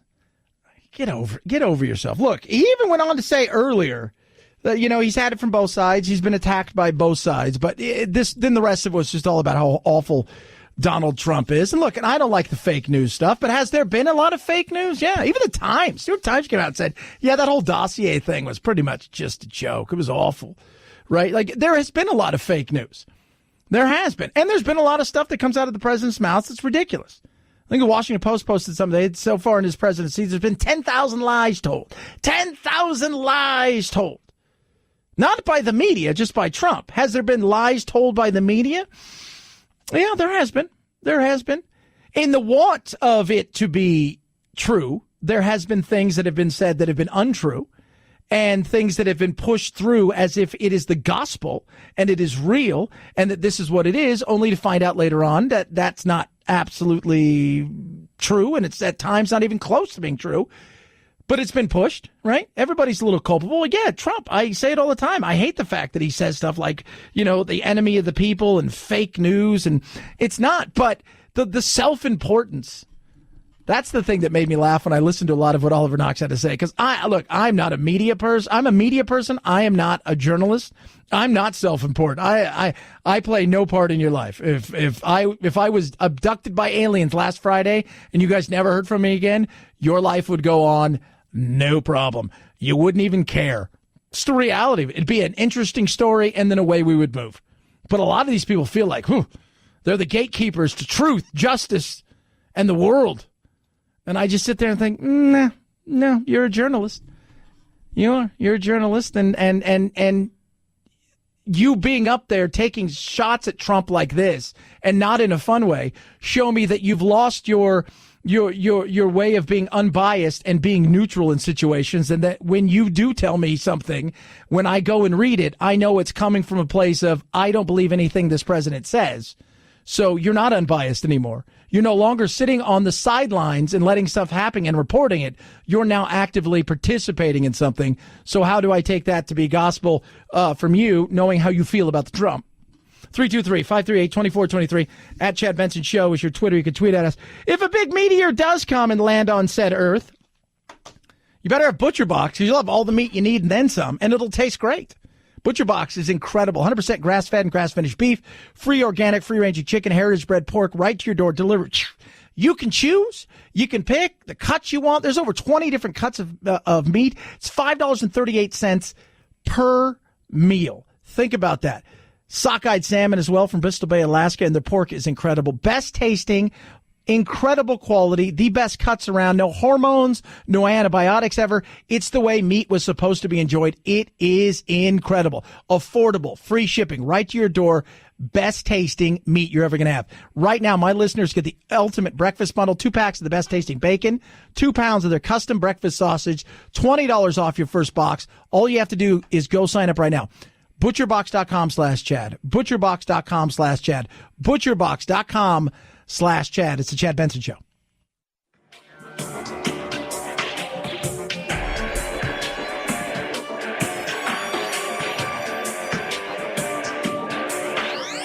Warning, no snowflake zone. Uninformed opinions are in danger of melting. The Chad Benson Show.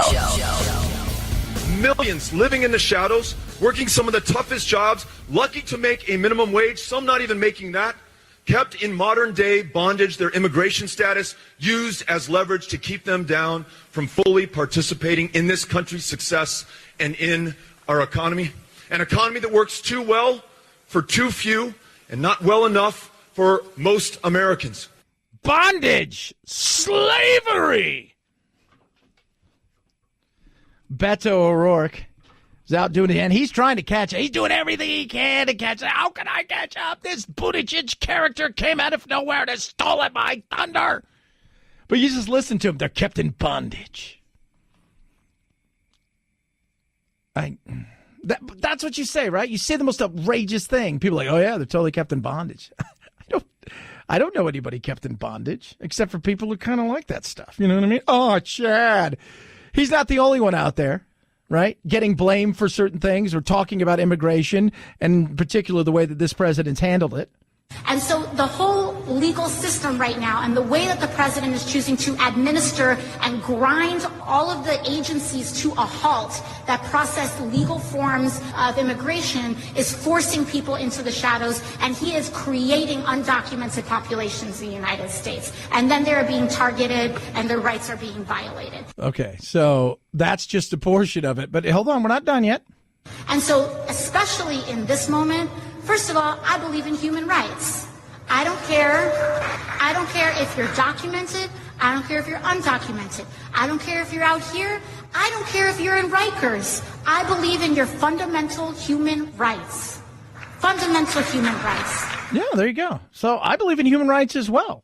Absolutely. But we can't be all things to all people, and we can't pay for everything for everybody.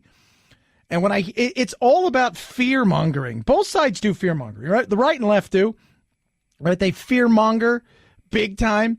And I just listen to this and I start laughing my ass off, whether it's Beto O'Rourke, bondage and slavery, and or her talking about how it's Trump's fault that they created all of these undocumented people. No, it's not. It's not. Well, yeah, it kind of is. No, he's made some mistakes when it's come to the immigration thing. But long before he ever thought, I'm going to run for president, guess what? There was a problem going on. But you can't have a real conversation in today's world because there's no fun in that, right? There's no fun in having a real conversation or debate. There isn't. Because when you have a real debate and conversation, you're both willing to sit down and talk, right? Both sides. You're going to have to probably cede some of the things that you might believe and vice versa. Because you have to be open-minded. But that doesn't move the needle when you sit down and have a regular conversation. What moves the needle is saying stuff like, guess what? Everybody's in bondage and they live in the shadows of the world. And it's all Trump's fault that they live in shadows. And when Trump leaves, then they're still living in shadows. It'll be Trump's fault. Or it'll be the GOP's fault. Or it'll be the white man's fault. But there'll be shadow living going on. And you're just like, you're not here to have a conversation. Immigration's not going to get fixed because nobody wants to fix it because there's too much money being made. But that money is easy to be made when you talk about the shadows. Shadows. They're shadow people? Shadow people. I don't know anybody who's living in shadows. I grew up in Southern California where it was long ago, it was an issue, and it was growing, and it was getting large, and I never saw anybody living in shadows. Played soccer with and against people that weren't living in shadows. I knew people that weren't living in shadows. They were living right out in the open. They were buying cars. They were living a life, and they weren't afraid. Can't have a real discussion. You can't. Nobody's interested in a real conversation about things in this country because there's just no money in it. And the money and the excitement is in that their disease, no matter what it is. 323-538-2423 at Chad Benson Show is your Twitter. You can tweet at us. I love this story. So a woman heads off to Nashville. Many women do for their big, final hoo-ha, right? Bachelorette parties. Does not go the way they think it goes and should based on what took place last week. We'll talk about that, Sir Dad, and so much more. Chad Benson Show.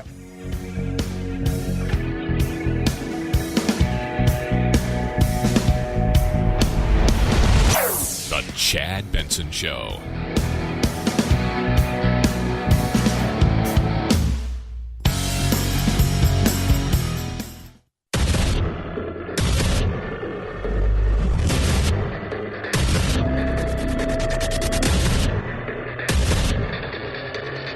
Independent in thoughts and punk rock in life. It's the Chad Benson Show. As I was in my house, I received a personal phone call from our President Donald Trump. I was amazed to answer the phone and say the Secretary of the White House is calling, and he spent close to 10-15 minutes with me on the phone. And it's the first time I've ever spoken to a President of the United States of America. He shared with me condolences on behalf of the United States of America, and we spoke about the moment of silence. And he spoke about his love of peace and Judaism and Israel, and he was just so comforting that I'm really grateful to our president for taking the time and making that effort to share with us his comfort and consolation. Oh, that's Rabbi Goldberg, who was the rabbi this weekend of the shooting at the Passover. He's at the congregation. He's talking to his congregation right there at the temple. Next thing you know, somebody bursts in, he shoots, kills one, wounds three. Eventually, the 19-year-old idiot is caught. And then he talks about the fact that the president called him. He's obviously lying. President Trump doesn't like you. It's just so insane. It is just nuts. It's just an awful situation. And when are we going to start to put the blame where it belongs? On the shooter. Just curious. On the shooter. The shooter was the one who did it. But Chad, that person had hate in his heart because of Trump. Shut up. He's hate in his heart because he has hate in his heart. And some of it may not be the hate you think he has. A lot of it's probably hate for themselves. Sometimes it's mental illness. Just insane. It's the rush to find out whose fault it is based on the public world that we live in. Can we blame this on somebody? Is it possible? Maybe. It's Trump's fault. Yeah. Because Trump gave him a wink and a nod. No, it happened. 323-538-2423 at Chad Benson Show is your Twitter. The measles, we've now set a record when it comes to how many people have the measles, which isn't a ton, right? Like the epidemic of fat is way bigger in this country than the measles. But my fear is it's something else that's going to come into our country that we have thought we got rid of, but has made a comeback that is going to be resistance to the things we've had in the past. And lo and behold, we're going to have real troubles. Here's the story. In a 1969 episode of the Brady Bunch, Peter gets the measles, which, being highly contagious, spreads to his siblings. They all get to skip school, and in this exchange, Peter and Marcia are pretty happy about it. Boy, this is the life, isn't it? Yeah.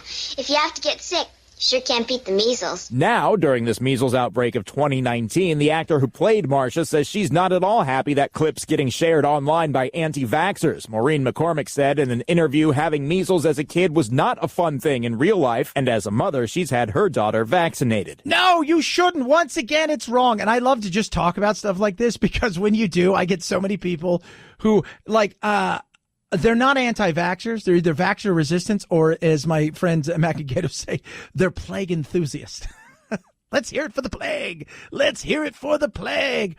I don't know what's going to happen with some of these states are going to have real issues. And over the weekend at JFK, there was an issue. There was a kid coming in. I think he was coming from the Dominican Republic, and they thought he had the measles. So they essentially quarantined the airplane until they found out it was just a lot of mosquito bites. And it wasn't the measles. But when you think about air travel and how fast we can go from point A to point B, the opportunity to spread something is so real. And it's crazy that we're even having this discussed. And you know what's funny is so many of the people that I've had discussions with about this are the same people that would yell at me when it comes to climate change. Say it's settled science. I'm like, it is? Yeah. I said, but this isn't settled science. No, it's big pharma. I'm like, give up. Can't have a conversation with you. 323-538-2423 at Chad Benson Show is your Twitter. You can tweet at us. So Joe, Uncle Joe, is getting out there. He's got his first thing he's doing when it comes to, he's going out to Pennsylvania. He's going to be heading around there. You're going to find out that these presidential candidates are essentially going to skip a majority of the country and focus on 5 or 6 states in the run-up to 2012. They'll make stops here and there, but for all intents and purposes, they're going to build second and third homes in places like Pennsylvania, Wisconsin, Florida, places they know they absolutely have to win, Ohio, or they're not going to be president. And what I find to be interesting is which way are the Democrats going to go and how much is that going to hurt them as we head in 2020, especially when it comes to the potential overreach of impeachment.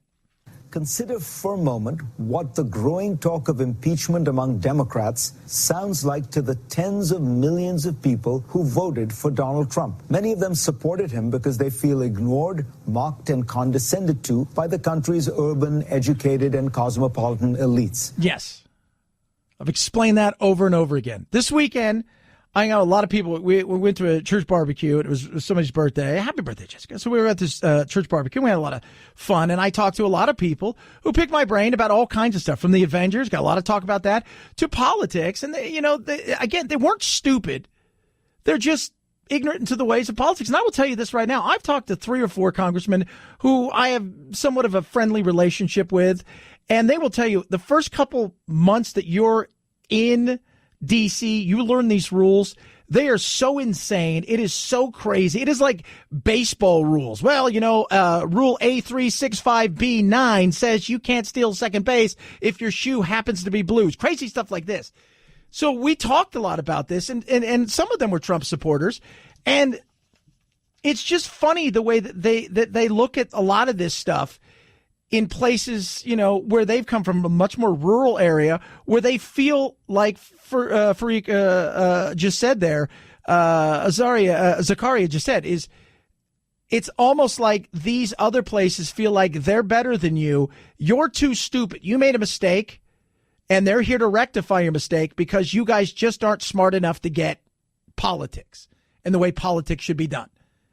And I try to explain to people that when you talk of impeachment, when you talk of undoing this election, understand how they're going to feel that you basically canceled out their vote, as if to say you're a bunch of knuckle draggers, because that's a way a lot of my friends in the bigger cities who are a lot of ways. When I moved to Texas, the first thing they said is, God, you're going to go to this back-assward state that's just full of knuckle draggers and racist.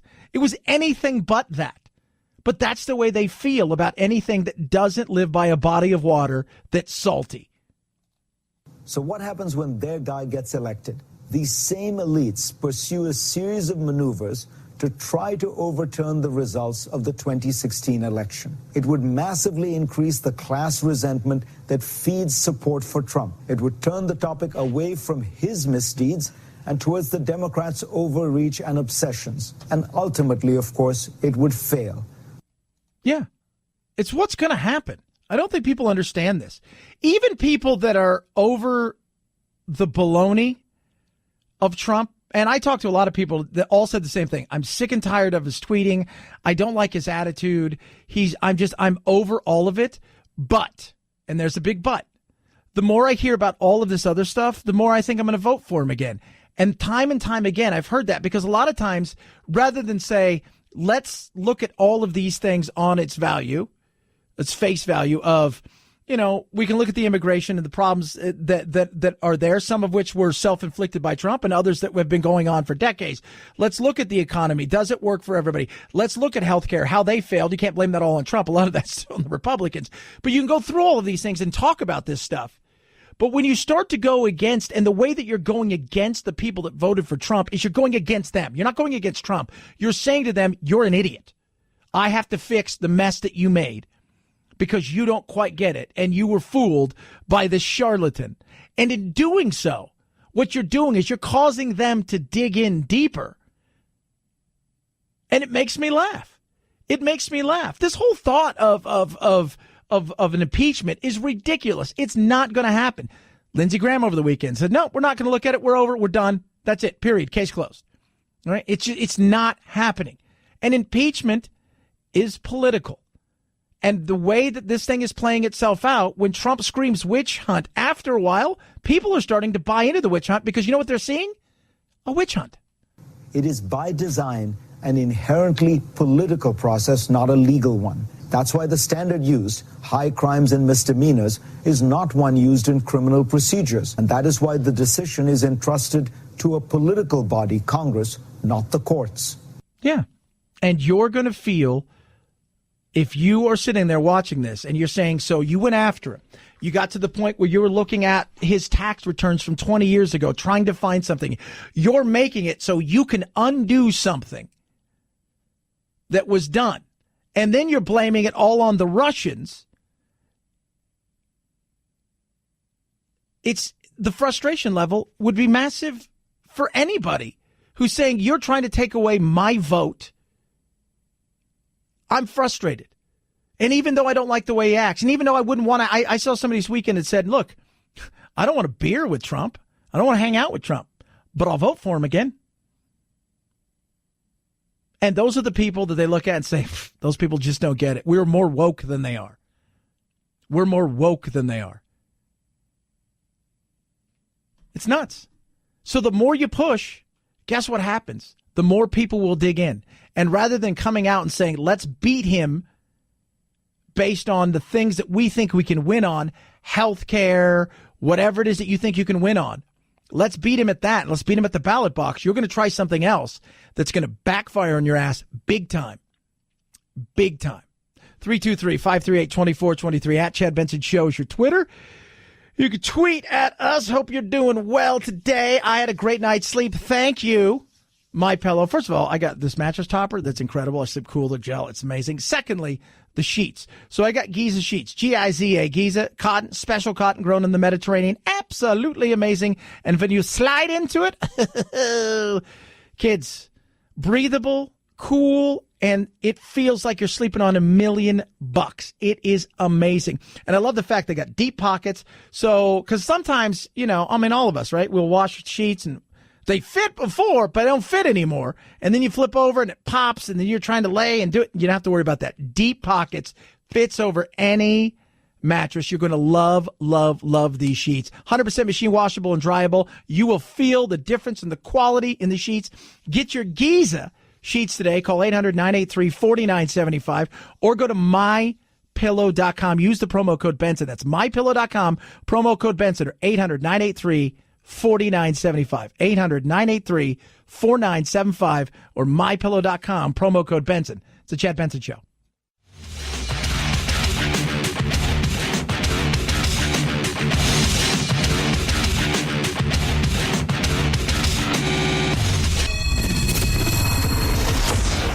steal this. Mueller, arrest me. Chad will trade you 2 perjury charges for 1 collusion and throw in a reduced charge of obstruction for free. Yeah, I'd do that. For just listening to The Chad Benson Show. The sound of bachelorettes in Nashville. It's a sound we all know well, but this weekend, this is turning to this. As the NFL closes streets, pushes pedal taverns off Broadway, and brings in hundreds of thousands of football fans infiltrating bachelorette party headquarters. And it just changes, like, the crowd, like, what you're here for. Like, I don't want to hang out with a bunch of football guys. Nope. Like, I'm good. I already have to watch football on Sundays. So Nope. I don't need to see any more of that. Nope, not going to do it, not going to do it, not going to do it. So it's one of the big things, right? Nashville, Vegas, those are like the 2 places that people go for the bachelorette party. Nashville's kind of become the cool thing, Music City, the whole 9 yards. People are going there and party, and Broadway Street's the big place. Well, they had their draft. How big was the draft? Well, Philadelphia a couple of years ago, they had 250,000 people showed up for the draft. 250,000 for the draft. They had 600,000 people show up. 600,000 people show up. That's a win, kids, for Nashville. That's a win for the NFL. Shows you how big the NFL is. But if you're going there and you're ready for fun and frivolity and a chance to get on and ride those bikes and drink and go from place to place, and you find out that everything is basically shut down, that's insane. And did you realize that the NFL draft was going to be here? No. No idea, like mind blown when we landed. We had no idea. No idea. No idea. And I think my dad's very disappointed in me that I didn't know. When did they start planning the draft? Because I feel like I just found out about this. I found out 3 days ago, and it made me want to cry. Yeah, she found out and told me a few months ago, and I said, well, we already booked it. We're not changing it. So instead, they're coming up with plans. We have to find people off, so we'll do it again. Yeah, they're knocking people out and just being, but then there's this one woman who is not happy at all. Her and her friend, which, by the way, judging by them, and I will judge them, run, dude. Just run. Just get. So this is what she says about football and their husbands. But in the end, the person that's going to pay for this is my husband when I refuse to watch football the entire season. Like no Super Bowl. No. Because you get married once. Yep. How often does the draft happen? Every freaking year. Every year. Putting a little damper on these ladies' one last fling before the ring. Like the worst. Yeah. Yes, you guys are. You're the worst. You get married once. You don't know that. Secondly, run, dude, run. Just run. Just run. 323-538-2423 at Chad Benson Shows your Twitter. Boeing today talking about the things that they need to do. They've got their big shareholder meeting going on, trying to figure out how they fix this mess that they're in with the MAX 737. I think it was 8 and 9, and they're just they got the CEO out there just trying to figure it all out. I think you've seen some media reports that suggest we rushed the 737 MAX to market, which simply is not true. It was a 6-year development program, more than 1,600 test flights of the airplane, 3,700 flight hours of development on the MAX. So it was thorough and it was disciplined. Yeah, it's thorough. It was disciplined, they say. But the reality is there was some crashes and they killed some people. And you could talk about all that stuff you want to, but people are asking the questions, not only here, but globally. What the hell happened? You could talk about how safe you're going to make it in the future, but still, you had two planes that went down that were relatively new planes. And the way that they're looking at things is you guys screwed up. Today marks 6 months since the Lion Air Flight 610 accident and nearly 2 months since Ethiopian Airlines Flight 302. We at Boeing are sorry for the loss of life in these tragedies, and they continue to weigh heavily on us. We recognize the devastation to the families and friends of the passengers and crew members and extend our deepest sympathies to all of them. Yeah, they're suing you, and you're going to get a lot of lawsuits. And again, you could talk about how safe you want to make this plane and how you guys did everything you were supposed to do, and this went through all this. You got problems there. And these are PR problems, but these are also real live crashing plane problems that you're going to have to sort out. 323-538-2423 at Chad Benson Show is your Twitter. Speaking of planes, here's your useless fact today. The first transcontinental flight that succeeded happened in 1911. Took 49 days for Calbreth Perry Rogers to go from one side of the country to the other. It was a bet with Mr. Hearst. Yeah, that same Hearst. He bet $50,000 he couldn't do it. The guy got $11,000 because he was 19 days over the 30 days he should have been there. Think about how fast it takes us to go from point A to point B. Have a good rest of your day. Night-night, Jack. This is the Chad Benson Show.